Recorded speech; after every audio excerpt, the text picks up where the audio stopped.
Dulu, dulu sekali, aku sering melakukan perjalanan ke Kudus hanya untuk mampir ke masjidnya. Di masjid itu dibangun tempat pipis yang batas temboknya tidak terlalu tinggi, sekitar 1 meteran lah.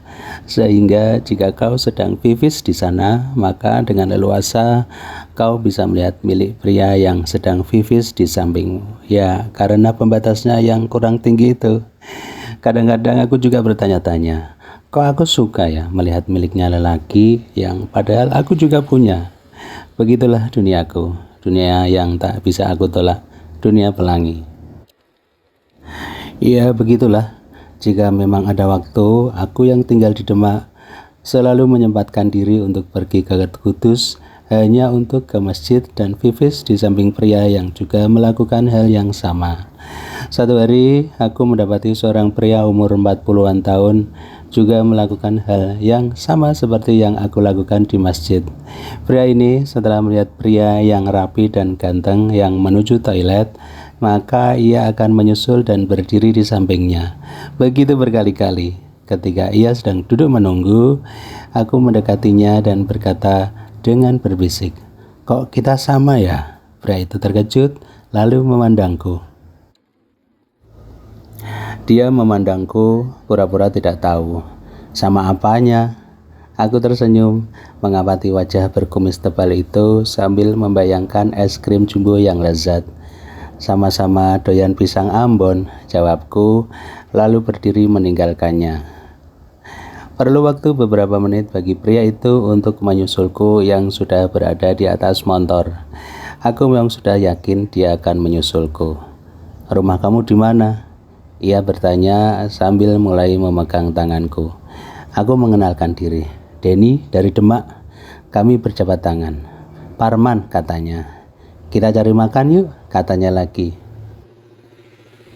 Parman brewokan, tinggi dengan rambut keriting yang dipotong pendek. Setelah makan, ia mengajakku ke rumahnya yang tak jauh-jauh amat dari masjid. Ia naik motor, aku mengikutinya dari belakang dengan motor pula. Di rumah itu ia tinggal sendirian dan begitu masuk rumah segera Parman menutup kembali pintu rumahnya. Mula-mula ia melepas celana jeansnya kemudian melepas yang lain. "Aku tidak dipersilakan duduk dulu nih," aku bertanya. Parman hanya tersenyum. Senyumnya mirip-mirip polisi dalam film-film India itu. Ia mendekatiku, memegang lenganku lalu membawaku masuk ke dalam ruangan lain di tempat itu. "Benar nih, gak ada orang lain di rumah ini?" tanyaku lebih santai. Sementara Parman terkesan gerasa-gerusu. Ya seperti orang yang kehausan, ingin segera minum. Di dalam ruangan itu, Mas Parman memberiku sesuatu yang sangat aku idam-idamkan selama ini, batang coklat. Aku mengunyahnya dengan ragus. "Kamu suka ya?" Mas Parman bertanya. "Suka banget," jawabku sambil terus mengunyah. Parman juga mengaku bahwa ia juga senang dengan coklat batangan. Akhirnya kita sama-sama makan coklat di ruangan itu.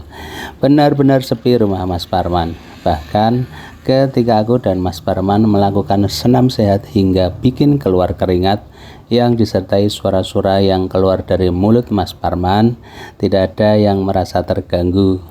Seolah-olah rumah tersebut tidak bertetangga. Setelah semua kegiatan yang menyenangkan itu, Mas Parman membuat mie goreng plus telur, lengkap dengan kopi yang masih mengepulkan asap. Mas Parman duduk di depanku, melahap mie ayam buatannya sendiri dengan lahap. Dalam hati aku bertanya, bagaimana pria yang gagah dan brewokan begini tidak menikah? Pastinya dia juga dikejar-kejar banyak wanita untuk minta dijadikan pacar atau bahkan istri. Tapi ia seolah-olah sudah menerima takdirnya menjadi seorang yang tidak tertarik dengan perempuan. Aku ikut-ikutan melahap mie telur buatan Mas Parman juga dengan ragus, malum lapar. Kadang-kadang dia juga memandangiku sambil tersenyum. Dan mungkin ia juga bertanya-tanya, jauh-jauh dari Demak hanya untuk melihat orang pipis. Kedengarannya aneh, tapi itu juga bagian takdir yang mungkin harus kujalani. Kami berpisah dan sepakat untuk bertemu lagi. Mas Parman berkata ia akan mengunjungiku di Demak. Aku senang mendengarnya. Hari itu aku kembali ke Demak dengan perasaan senang. Memang sudah lama aku tidak menjalin hubungan dengan seseorang, dan pertemuanku dengan Mas Parman seperti menjadi obat yang memang selama ini aku perlukan. Sampai di rumahku di Demak, tiba-tiba aku sudah rindu ingin kembali bertemu dengan Mas Parman. Nomor telepon yang ia berikan kepadaku tidak bisa dihubungi. Mungkin dia lelah, mungkin ia sedang beristirahat. Tapi setelah 2 hari dan aku mencoba menghubungi dia lagi, nomornya tetap tidak aktif. Saat itu ada keinginan lagi untuk kembali ke Kudus untuk mencari tahu apa yang terjadi dengan Mas Parman. Aku masih ingat jalan yang menuju rumahnya. Dari masjid ke arah selatan kemudian masuk ke dalam gang. Ada sebuah pohon mangga rindang di tepi jalan. Nah, di samping rumah itulah seingatku aku dibawa Mas Parman masuk. Aku masih ingat dindingnya yang dari kayu yang catnya agak pudar. Rerumputan liar tumbuh di halaman rumah. Aku memarkir motor di tepi jalan kemudian menghampiri rumah yang tertutup itu. Beberapa mengetuk pintu tapi tidak ada jawaban. Menunggu sebentar, tiba-tiba ada seseorang dari rumah sebelah menghampiri. "Cari siapa, Mas?" Pria itu bertanya. Aku menjawab sedang mencari Mas Parman. Pria itu memandangku seperti orang bingung. "Mas Parman yang punya rumah itu?" Ia bertanya dan aku mengangguk. "Mas ini dari mana ya?" Aku menjawab dari Demak. "Mas Parman kan sudah meninggal, Mas." Aku terkejut setengah mati. "Meninggal? Kapan, Pak?"